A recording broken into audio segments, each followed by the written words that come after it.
رسول نبي كريم الطباع وأصحابه حوله كالدرر تنام المعالي على طرفه. الحمد لله رب العالمين وصلى الله وسلم على رسوله الكريم وعلى آله وأصحابه أجمعين. أخرج البخاري في الجامع الصحيح أن النبي صلى الله عليه وسلم قد قال العين حق. ایسے ہی نماز میں خیال آیا کہ ایک بیماری ایسی ہے جس میں 90% امراض مبتلا ہے اور اس کا ذکر نام و نشان کا ہی نہیں. جب اس کا ذکر نہیں ہے تو علاج کیسے ہوگا؟ اور وہ ہے نظر بد کی بیماری. نظر انسان کی اس میں ایک خاص قسم کی کرنٹ پیدا ہوتی ہے. مفسرین کہتے ہیں جو قرآن شریف کے ماہرین ہیں، جس شخص کی عادت ہو کسی چیز کو بہت دیکھنا، اس کو ہمارے محاورے کہتے ہیں بھوکی آنکھیں، اس کی آنکھوں میں یہ کرنٹ پیدا ہوتی ہے اور اس کرنٹ سے جس کو وہ جلانا چاہتا ہے وہ ظالم، وہ کسی وقت جھلس جاتا ہے. اور اس کے اثرات 3 جگہ ہوتے ہیں. سب سے پہلے نعمت پر ہوتا ہے، جس کمال علم خوبی میں وہ مبتلا ہو، اللہ نے دیا ہو. اس ظالم کی یہ بد اور تیر جیسی نگاہ، میزائل کی گولی، وہ اس کو جلا دیتی ہے. حدیث شریف میں ایک صحابی ہے حضرت سہیل رضی اللہ عنہ. وہ عرب عام طور پر کالے کلوٹے ہوتے اور وہ خوبصورت گورا چڑھتا تھا. گھر میں نہا رہا تھا، دیواریں چھوٹی تھی، ہاتھ ایسے اوپر ہو رہا تھا. یہ جگہ ویسی گوری ہوتی تو وہ پیچھے ایک عرب گزر رہا تھا. اس نے کئی کالے رنگ کا گورے چھٹے رنگ کا انسان دیکھا ہی نہیں تھا. وہ دیکھتا گیا اور پھر چلا گیا. حضرت سہیل رضی اللہ عنہ جب غسل خانے سے باہر آئے تو اہل خانہ کو کہا بس آخری وقت ہے، مجھے کوئی چٹائی میں لپیٹ رہا ہے. مبارک وقت تھا اور حضرت خود موجود تھے. کوئی شخص دوڑتا ہوا گیا. حضرت صلی اللہ علیہ وسلم خود تشریف لائے. اللہ کیا کر رہا تھا؟ یہ کہ یہ نہا رہا تھا. بھائی اس راستے سے کون کون گزرا؟ ایک کو پکڑ کے لائے. آپ نے اس کو دیکھا اور فرمایا علامہ تقتل اخاک، بھائی کو کیوں قتل کرنا چاہتے ہو؟ اور فرمایا جب تمہیں کوئی چیز پسند آ جائے یا اچھی لگے تو ایک تو نگاہ ہٹا لو اور دوسرا یہ کہ پڑھ لو ماشاء اللہ لا قوت الا باللہ. اور اس کے بعد آپ نے ایک خاص قسم کا ٹوٹکا کیا. حضرت سہیل رضی اللہ تعالیٰ عنہ بحال ہو گئے. تو سوال یہ ہے کہ نظر لگتی تو گولی کی طرح ہے، لیکن پھر بچنا یہ قسمت میں ہوتا ہے. سب لوگ حضرت سہیل جیسے خوش قسمت نہیں ہوں گے کہ رسول اللہ صلی اللہ علیہ وسلم تشریف لائے، آپ نے اس شخص کو پکڑا، اس سے کہا کہ ایسے کیوں کرتے ہو تم؟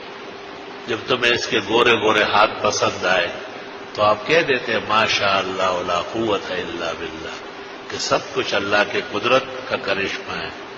انسان نہ اپنے آپ کو بنا سکتا ہے نہ کسی اور کو خوبصورت اور باکمال بنا سکتا ہے. بعض مفسرین نے سورۃ قلم کے اخیر میں لکھا ہے کہ رسول اللہ صلی اللہ علیہ وسلم کو نظر لگانے کے لیے یہود نے اپنے نظر بازوں کو اکٹھا کیا. ان کو پتہ ہوتا ہے کہ کون کون بھوکی آنکھوں کا مالک ہے جو آدمی کو تیر مار سکتا ہے. ایسے کئی لوگوں کو جمع کیا. حضرت منبر پر بیٹھے تھے. اللہ تعالیٰ نے یوسف علیہ السلام کو جو حسن دیا تھا اس کو 99 درجے اور کر لے، اس کا دوہرا آپ کو دیا تھا. اور شمائل میں ہے کہ حضرت کے حسن کا ایک ہر دن ایک جلوہ بڑھتا تھا جیسے جنت الفردوس کی نعمت کا بڑھتا ہے. ام المومنین فرماتی ہے کہ میں آپ کے حسن کو گھیر نہ سکی. ممبر پر آپ بیٹھے تھے، زلف تھے سیاہ، خوبصورت امامہ سر پر تھا، اور کس شان کہتے مجال ہے کہ کوئی بیان کر لے. تو وہ جو نظر لگانے والے تھے وہ سارے لائن سے کھڑے ہو گئے. وہ مسلسل نظر باز کی یہ علامت ہے، وہ نظر نہیں ہٹاتا. نظر ہٹانا یہ تو باکمال انسان کا کام ہے. خر اور گدھ آدمی اس بات کو نہیں سمجھ سکتا ہے کہ بھئی میری مسلسل دیکھنے سے یہ گر جائے گا. تو حضرت بڑے باحیات ہے، آپ نے نگاہ نیچے کی. ممبر سے آپ اترے اور آپ نے صحابہ کو اشارہ کیا کہ مجھے لے چل نہیں سکتے، اثر ہو گیا تھا. اتنے میں یہ سورۃ قلم کی آخری آیت نازل ہوئی، فاجتباہ ربہ فجعلہ من الصالحین وَإِن يَكَادُ الَّذِينَ كَفَرُوا لَيُزْلِقُونَكَ بِأَبْصَارِهِمْ لَمَّا سَمِعُوا الذِّكْرَ وَيَقُولُونَ إِنَّهُ لَمَجْنُونٌ وَمَا هُوَ إِلَّا ذِكْرٌ لِّلْعَالَمِينَ.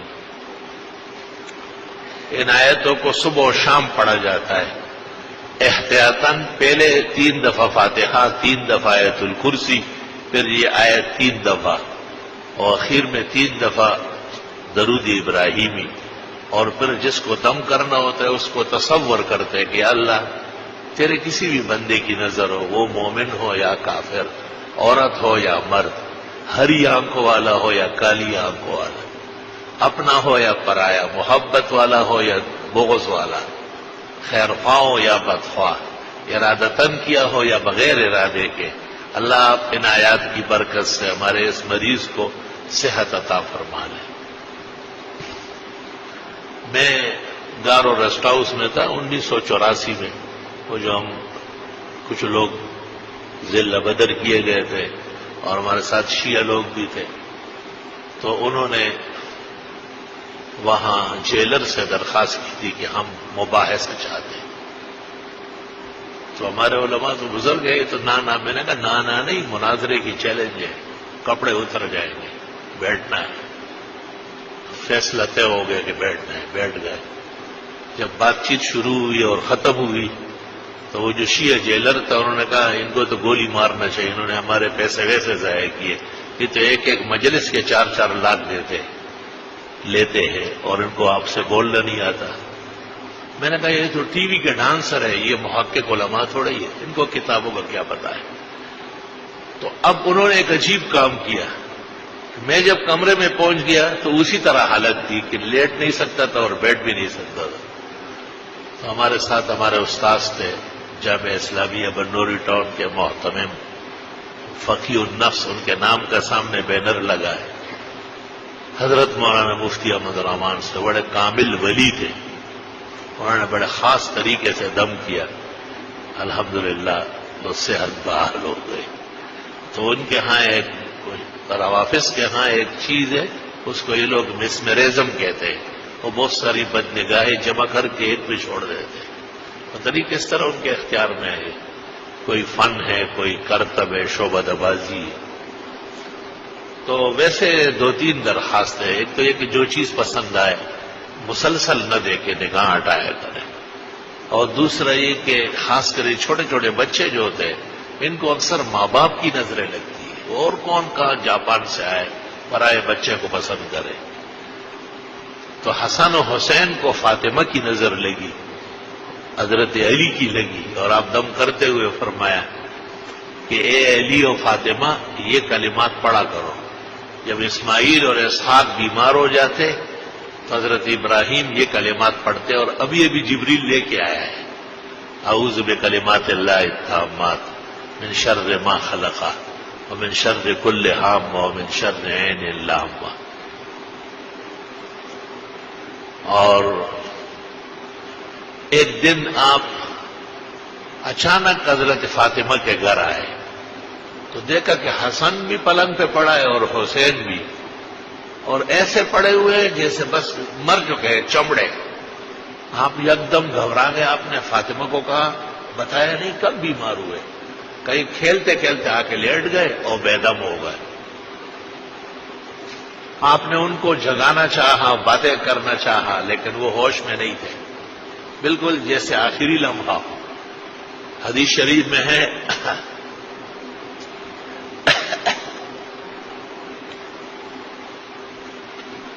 آپ پلنگ کے پاس اس کے پاس کھڑے رہے اس طرح سر پہ ہاتھ رکھ کے اور آسمان کی وحی کے منتظر ہو گئے کہ یہ کیا ہو رہا ہے. بہت زیادہ محبت تھی حسنین سے، ایسے اٹھاتے تھے، کہتے تھے ہمارے حانتایا من الدنیا، جنت کے 2 پھول مجھے یہی دیے گئے.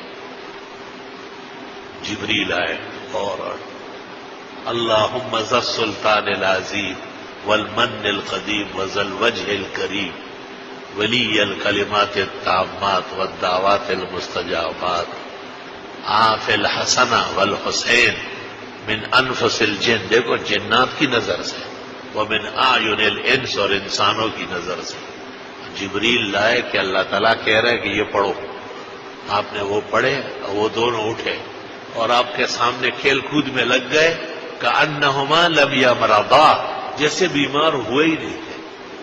میں نے ناظم صاحب کو بھی کہا ہے اور ہمایوں کو بھی کہتا ہوں کہ یہ کلمات اور یہ دم جو میں آپ حضرات کو بیان کرتا ہوں، اس سب کو مرتب کر کے صاف ستھرا لکھے اور یہاں عشاء کے بعد تراویح والوں میں بانٹ دیں تاکہ یہ حضرات پڑھے اور ہمارے بچے، ہماری بیویاں، ہمارے گھر، ہماری عزت، ہماری خوشیاں، ہماری نعمتیں سب قائم دائم رہیں. مزید تفصیل کسی اور دن کر لوں گا. ضروری باتیں اور اشارات آج ہو گئے. ایک تو مسلسل دیکھنا ٹھیک نہیں ہے کسی بھی نعمت. ہاں اگر کسی کو چلتا کرنا ہو اور چاہتے نہیں تو پھر گناہ بھی ہوگا آپ کو. جس کو مجھ سے تکلیف پہنچی میں اس کا اللہ کے ہاں جواب دوں گا. مولانا اشرف علی صاحب تو ایسے خوفزدہ تھے، واز کے لیے بیٹھ گئے اور ایک آدمی دیکھتا تھا. آپ نے کہا چلو آج آپ کی وجہ سے واز نہیں کرتا. تم نے کیا میرے اوپر کلاشن کوف تان لیا ہے؟ سب غصے ہو گئے، آپ اتر کے چلے گئے. نہیں کرتا واز. یہ اب دیکھو حدیثوں میں کیا ہے. حدیثوں میں اس طرح ہے کہ حضرت جب بیان کرتے ہیں صحابہ سر جھکایا ہوتا ہے. سر جھکانا کسی کے سامنے شریعت میں نہیں. مقصد یہ کہ مسلسل، حالانکہ نبی کا چہرہ جمال آرا جنت سے زیادہ مقدس تھا. نبی کو دیکھنا کتنی بڑی فضیلت ہے، لیکن ادھر تکلیف پہنچنے کا بھی اندیشہ ہے. کسی بھی نعمت کو مسلسل نہ دیکھے، دیکھ کے ماشاء اللہ لا قوت الا باللہ، یا اللہ اس خوشی کو، ہمارے اس بھائی کو، اس کے کمال کو، اس کے اس عزت کو، ترقی کو دیر سلامت رکھے. خدایا میری نظر سے، کسی بھی دوست خیر خواہ بدخواہ کی نظر سے ہمیں بھی اور ان کو اور ہمارے بال بچوں کو عزت اور مقام کو محفوظ فرمائے. انشاءاللہ فائدہ ہوگا، نقصان نہیں پہنچے گا. اور بھی ٹوٹکے ہیں، اس میں خاص فن ہے میرا، اس کو سمجھانا اور توڑوانا. تو وہ ہمارے جو ناظم صاحب ہے یا ہمایوں مغل ہے الاحسن کا ایڈیٹر، اس کو بھی میرا حکم ہے کہ وہ اس کو مرتب کرے صحیح طرح. اور جنید بھی، اور پھر صاف ستھرا پہلے مجھے دکھائے، پھر یہاں عشاء والوں میں بانٹ دیں. اور پھر آپ جس کو مناسب سمجھے، جو ہم پہ اعتماد کرے، ان کو فائدہ پہنچ جائے.